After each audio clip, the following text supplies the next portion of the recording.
Hi tears, எல்லாரும் எப்படி இருக்கீங்க? நல்லா இருக்கீங்களா? இன்னைக்கு நம்ம வீடியோவில் நம்ம பார்க்க போகிறது காஞ்ச மிளகாய் இருந்தால் போதுங்க. இதுக்கு மேலே நீங்களும் வீட்டில் ஈஸியாக இந்த ஒரு தட்டு இட்லி செஞ்செடுத்துடலாம். எல்லாருக்குமே பிடிக்கிற இந்த ஒரு தட்டு இட்லி ரொம்பவே டேஸ்டியாக இருக்குங்க. சரவண பவன் ஹோட்டல் எல்லாம் செய்கிற மாதிரி ரொம்பவே டேஸ்டியான இந்த ஒரு தட்டு இட்லிக்கு இந்த மாதிரி நீங்கள் மாவு ரெடி பண்ணிட்டு காஞ்ச மிளகாய் போட்டு பாருங்கள்.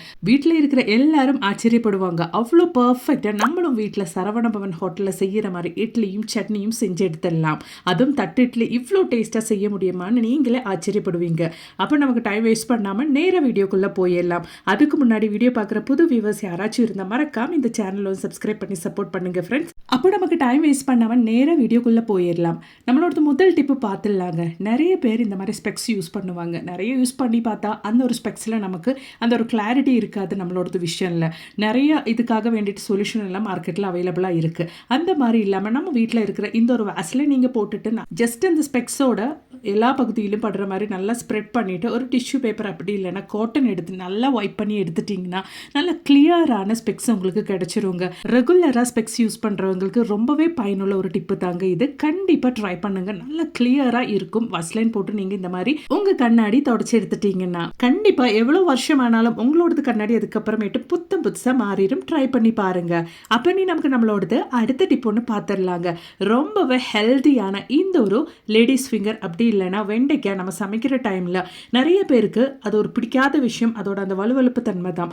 அதுவும் இல்லாமல் நம்ம குக் பண்ணி வரும்போது அது ரொம்பவே ஒரு மாதிரி ஸ்ட்ரிங் பதத்துக்கு மாறிடும். அந்த மாதிரி இல்லாமல் ஒட்டாமல் நல்லா கிறிஸ்பியாக நல்லா டேஸ்டியாக நம்மளோடது இந்த மாதிரி பொரியல் எல்லாம் செய்யும்போது வெண்டைக்காய் இருக்கிறதுக்காக வேண்டிட்டு ஒன்று உங்கள் கையில் லெமன் இருந்தால் நீங்கள் லெமன் ஆட் பண்ணிக்கலாம். இந்த மாதிரி மீடியம் குக் ஆனதுக்கு அப்புறமேட்டு அது இல்லைன்னா இந்த மாதிரி ஒரு டீஸ்பூன் அளவுக்கு அந்த ஒரு மீடியம் குக் ஆனதுக்கு அப்புறமேட்டு நீங்கள் நம்ம ஊறுகாய்க்கெல்லாம் பயன்படுத்துகிற சிந்தட்டிக் வினிகர் நீங்கள் ஊற்றிக்கலாம். அந்த ஒரு வழுவழுப்பு தன்மை இல்லாமல் ஒட்டாமல் நல்ல டேஸ்ட்டாக வெண்டைக்காய் சமைச்சு எடுத்துடலாங்க. ரொம்பவே நல்ல டேஸ்டான வெண்டைக்காய் இந்த மாதிரி நீங்கள் சமைச்சிட்டிங்கன்னா குழந்தைங்க கூட ரொம்ப ஆசையாக விரும்பி சாப்பிடுவாங்க. கண்டிப்பாக ட்ரை பண்ணுங்கள். பிடிச்சிருந்தா மறக்காம ஒன்று லைக் கூட பண்ணி சப்போர்ட் பண்ணுங்கள் ஃப்ரெண்ட்ஸ். அப்போ நாம ஹோட்டல்லாம் செய்கிற மாதிரி தட்டு இட்லி வீட்டிலேயே செஞ்செடுத்துடலாங்க. அதுக்கான பேட்டரை நீங்கள் இந்த மாதிரி ரெடி பண்ணால் மட்டுமே போதும்.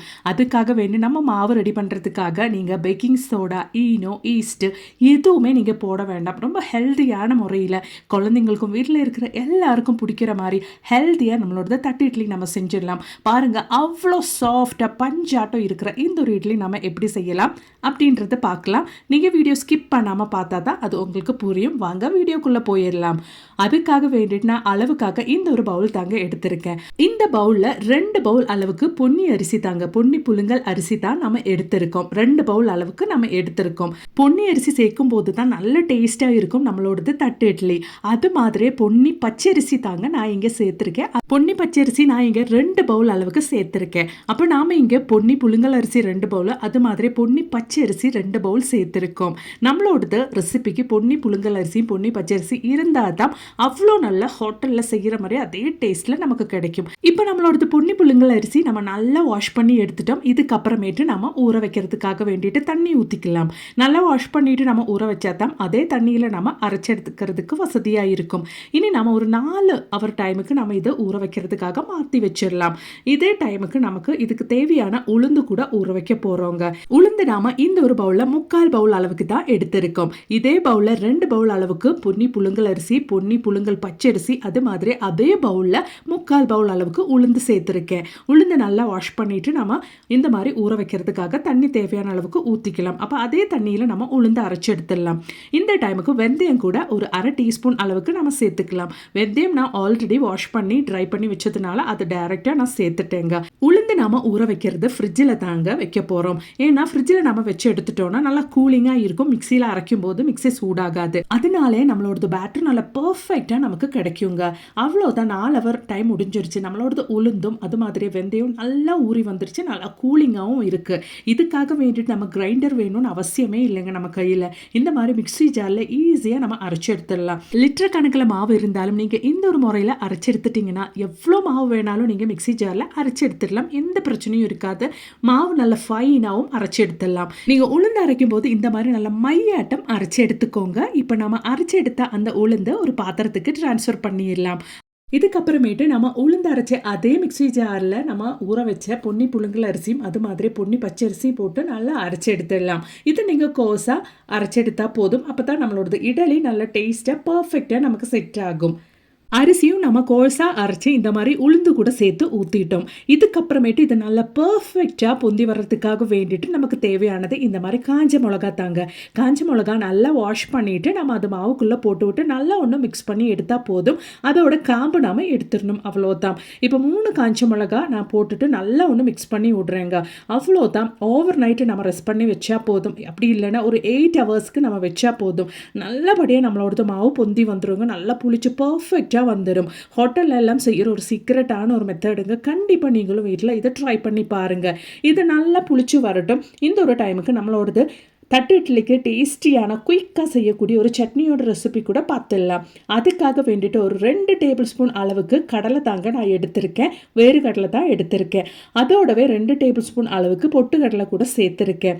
பொட்டுக்கடலை சேர்த்துட்டு நம்ம இது கூடவே கொஞ்சம் தேங்காய் ஆட் பண்ணியிருக்கேன். அது மாதிரி 3 பச்சை மிளகாய் ஆட் பண்ணியிருக்கேன். 2 பல்லு பூண்டு, அது மாதிரி 3 சின்ன வெங்காயம் சேர்த்துருக்கேன். 1 துண்டு இஞ்சி சேர்த்துருக்கேன். அதோடவே இந்த அளவுக்கு மல்லியெல்லாம் நல்லா வாஷ் பண்ணிட்டு அது கூட நம்ம சேர்த்துக்கலாம். இப்போ நல்ல மையாட்ட நம்ம அரைச்சி எடுத்துடலாங்க. அவ்வளோதான். நல்ல டேஸ்டியான சட்னிங்க ரெடி ஆயிருச்சு. சட்னிக்கெல்லாம் நீங்கள் அரைக்கிற டைமில் நல்லா சூடான தண்ணியில் நீங்கள் அரைச்சிட்டிங்கன்னா இன்னும் நல்லா டேஸ்ட்டாக இருக்கும் நம்மளோடது சட்னி. மிக்ஸி ஜாரில் கொஞ்சம் தண்ணி ஊற்றி அது கூட சேர்த்து நல்லா மிக்ஸ் பண்ணி தேவையான அளவுக்கு உப்பு போட்டு எடுத்துடலாம். இந்த டைமுக்கு தாளிப்பு கூட நம்ம சேர்த்து விட்டுடலாங்க. அவ்வளோதான். ரொம்ப ஈஸியாக குயிக்காக செய்யக்கூடிய ஹெல்தியான சட்னி இங்கே ரெடி ஆயிருச்சு. இப்போ நமக்கு நம்மளோட மாவு நல்லா செட் ஆகி வந்துருச்சா அப்படின்றத பார்த்துடலாங்க. 8 ஹவர்ஸ் ரெஸ்ட் பண்ணி வச்சு நம்மளோட மாவு, அதாவது ஓவர் நைட் நான் இந்த மாதிரி மூடி வச்சுருந்தேன். இப்போ நமக்கு நம்மளோட மூடி கொஞ்சம் ஓப்பன் பண்ணி பார்க்கலாம். எவ்வளோ தூரத்துக்கு நல்ல பர்ஃபெக்டாக நம்மளோட மாவு பொந்தி வந்திருக்கு பாருங்கள். நிறைய பேருக்கு இருக்கிற பிரச்சனை தான் மாவு எவ்வளோ தான் கரெக்டாக அரைச்சி வச்சாலும் பர்ஃபெக்டாக புளிச்சு வர்றதில்ல அப்படின்றது.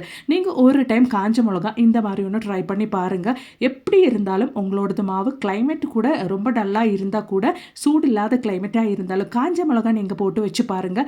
கண்டிப்பாக உங்களோடது மாவும் இந்த மாதிரி கரெக்டாக புளிச்சு வந்துடும். இப்போ நமக்கு நம்மளோட அந்த காஞ்ச மிளகா மாற்றிடலாங்க. நீங்கள் நினைப்பீங்க காஞ்ச மிளகா போட்டு நம்ம மாவு புளிக்க வச்சா அந்த டேஸ்ட்டு மாவில் வராதா அப்படின்றது. கண்டிப்பாக இல்லைங்க. ஒரு டைம் நீங்கள் செஞ்சு பாருங்கள். உங்களுக்கு பார்த்தாலே தெரியும் நல்ல பர்ஃபெக்டாக நம்மளோட தட்டு இட்லிக்கான மாவு இங்கே ரெடி ஆயிருச்சு. ஹோட்டலில் செய்கிற மாதிரி இந்த ஒரு பேட்டரை வச்சு நம்ம தட்டு இட்லி மட்டுமே இல்லைங்க, நல்ல பொடி இட்லி, தோசை, பணியாரம் எல்லாமே நம்ம செஞ்சு எடுத்துடலாம். இப்போ நம்ம இந்த ஒரு பேட்டரை யூஸ் பண்ணி தட்டு இட்லி எப்படி செய்யறது அப்படின்றத பார்த்துடலாம். அதுக்காக வேண்டிட்டு உங்ககிட்ட குட்டி தட்டு இருந்தால் நீங்கள் அதில் ஊற்றிக்கலாம். நான் இங்கே ஸ்டீமர் தான் யூஸ் பண்ணுறேன். ஸ்டீமருக்கு மேலே வாழையில இருந்தால் ரொம்ப நல்லா இருக்கும். என்கிட்ட வாழையில இல்லை. அதுக்கு பதிலாக நான் பட்டர் பேப்பர் தாங்க வச்சுருக்கேன். பட்டர் பேப்பரில் கொஞ்சம் ஆயில் ஸ்ப்ரெட் பண்ணியிருக்கேன். அதுக்கு மேலே நம்ம மாவு ஊற்றினா நமக்கு நம்மளோட இட்லி நல்லா பர்ஃபெக்டாக வெந்ததுக்கு அப்புறமேட்டு எடுக்கிறதுக்கு வசதியாக இருக்கும்.